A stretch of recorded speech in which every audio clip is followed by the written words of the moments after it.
नमस्कार दोस्तों, हमारे चैनल भवानी विश्वकर्मा में आपका स्वागत है।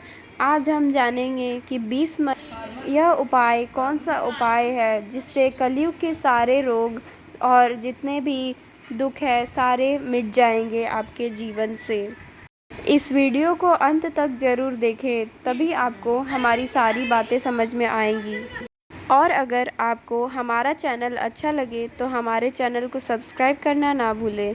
तो आइए जानते हैं 20 मई को कौन सा उपाय करने से कलयुग में आपको कोई भी रोग बिल्कुल नहीं छुएगी। सामने है वो, दिल से कहो तो। कली काल में, कलयुग में इतनी बीमारियां हैं, इतना रोग है, इतना दुख है। प्रत्येक मनुष्य को टेंशन, डिप्रेशन, दुख, तकलीफ सबको है। संसार में ऐसा कोई जन्म ही नहीं जिसको तकलीफ नहीं, और ऐसी कोई तकलीफ नहीं जिसका कोई हल नहीं। और वो हल केवल शिव है, केवल शिव। उसके मंदिर में जाकर, उसके पास में बैठकर, राम मंदिर में जाओगे तो राम दूर हैं, कृष्ण मंदिर में जाओगे कृष्ण दूर हैं, दत्त मंदिर में जाओगे दत्त दूर हैं, देवी मंदिर में जाओगे देवी दूर है। केवल एक शंकर ही ऐसे हैं जो आपके बीच में शिवलिंग के रूप में विराजमान है। उसको स्पर्श कर कर भी, आप उसको गले लगा कर भी कह सकते हो कि बहुत दुखी हूं मैं, आज मुझे संभाल ले, मेरा कष्ट तू जान ले, मैं बहुत कष्ट में हूं, तेरे सिवा कोई नहीं है मेरा। आप उससे कहो, मिल जाए।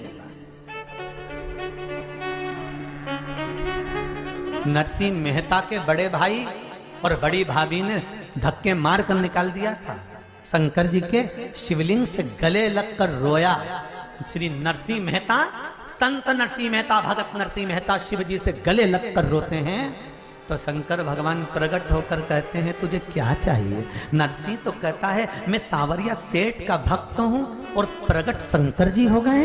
शंकर जी कहते हैं मैं ये नहीं देखता कि तू कृष्ण का भक्त है कि राम का भक्त है, मैं तो ये देखता हूं कि तू मेरे मंदिर में आकर रोया है, बस उसने तुझे यहाँ भेजा है।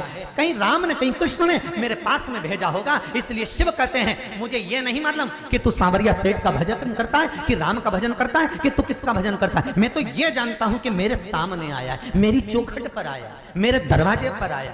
और अगर मेरे दरवाजे पर आया और खाली चले जाएगा तो लोग क्या कहेंगे।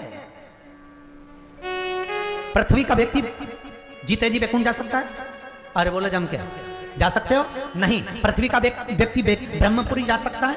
ब्रह्मलोक नहीं जा सकता। पृथ्वी का व्यक्ति इंद्रलोक जा सकता है? जम के बोलते जाओ। जीते जी इंद्रलोक जाओगे? नहीं। ब्रह्मलोक जाओगे? नहीं। वैकुंठ लोक जाओगे? नहीं।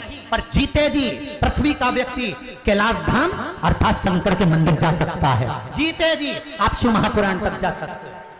जीते जी आप शिव का भजन कर सकते हो। जीते जी आप शिव के द्वार जा सकते हो, उससे कह सकते हो, चित्त वृत्ति उसमें लुटा सकते हो। कहो उसको दिल से। किसी को तकलीफ होती है तो वो हमसे कहने आता है तो हम उससे एक ही बात कहते हैं कि हम कोई विद्या नहीं जानते। सीहोर वाले महाराज को ना पत्रिका देखना आती है ना ज्योतिषी आती है। सीहोर वाले पंडित प्रदीप मिश्रा को ना भाग्य देखना आता है ना भविष्य देखने आता है। और सीहोर का पंडित प्रदीप मिश्रा आप आए ना आपके गांव का नाम जानता है ना शहर का नाम जानता है ना कागज पर लिखकर हम कुछ बता सकते हैं आपको कि आप क्या करते हैं, हमें कुछ नहीं मालूम। पंडित प्रदीप मिश्रा केवल एक काम जानता है कि उसने भी भगवान का भजन करा है तो आपको भी उसी का दरवाजा बता सकता है कि सेठों में सेठ वो बैठा हुआ है। जिस शंकर ने प्रदीप मिश्रा को संभाला उसी शंकर का दरवाजा बता सकता है। जो व्यक्ति उधार पैसा देता है उसका दरवाजा दूसरा व्यक्ति बता देता है कि वहां से ले आना, वहां से ले आना, उसके घर चले जाओ, बहुत अच्छा है, वो सेठ जी बहुत अच्छे हैं, वो दयालु बहुत अच्छे हैं। उसी तरह हम भी कह सकते हैं कि शिव के द्वार चले जाओ, राम और कृष्ण के दरवाजे चले जाओ, मेरे प्रभु के द्वार जाइए, वो बैठा है, दुख हरेगा, तकलीफ हरेगा, कष्ट हरेगा। पर उसके साथ में छल मत करना, नहीं तो जिंदगी भर रोएगा। उसके साथ छल मत करना।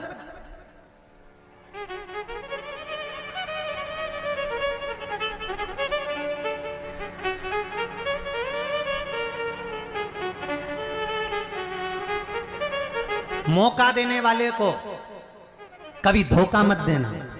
जम के बोलिए, मौका देने वाले को कभी धोखा मत देना और धोखा देने वाले को वापस मौका मत देना।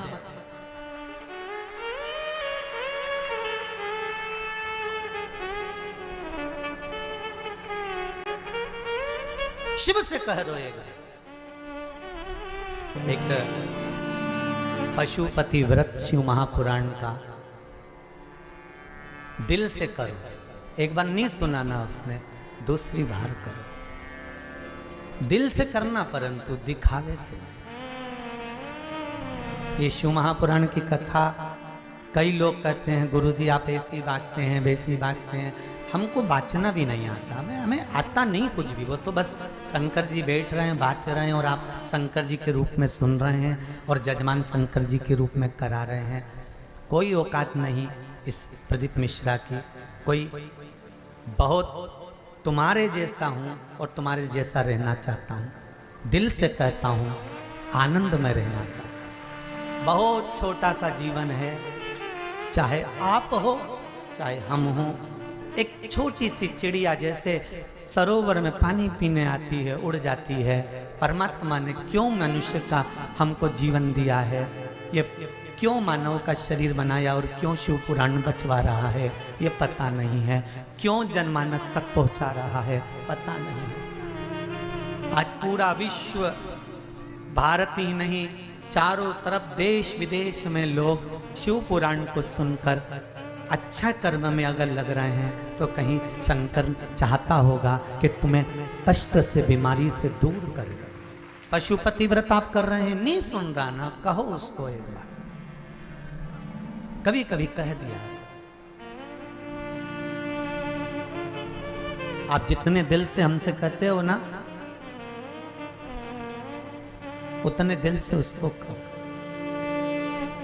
ओ बाबा, मैंने तेरे ही भरोसे, दूसरा नहीं है मेरा कोई, केवल तेरे सहारे के बल पर जी रहा हूं और कुछ भी नहीं जानता।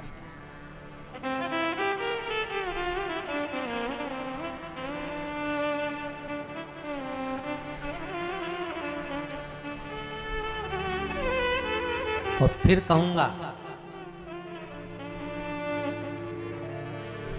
राष्ट्र के लिए, देश के लिए, सनातन धर्म के लिए अगर ये शरीर का एक एक केश भी चाहिए तो नोच कर ले जाना।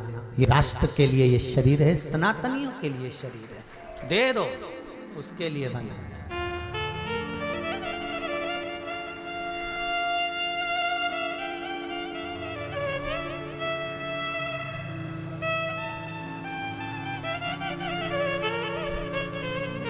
कहीं जरूरत पड़े तो दे, ले जाओ, भजन करो, कीर्तन करो, नाम जाप करो, नाम स्मरण करो।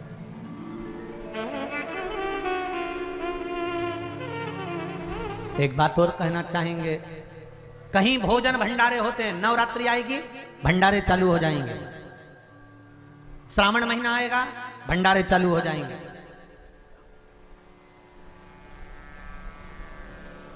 अन्नकूट आएगा भंडारे चालू हो जाएंगे।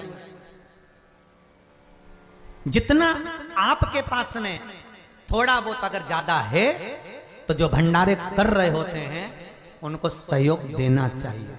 क्यों? उससे हमारा सनातन धर्म जुड़ता है।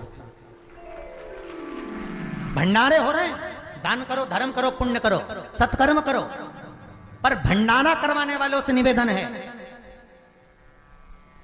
कि धर्म को धर्म रहने देना, धर्म को धंधा मत बना देना। नहीं तो धन एकाग्रित करा, भंडारा भंडारा भंडारा का नाम पे इकट्ठा कर लिया, बाद में अपना ही भंडार भर लिया। धर्म को धंधा मत होने देना।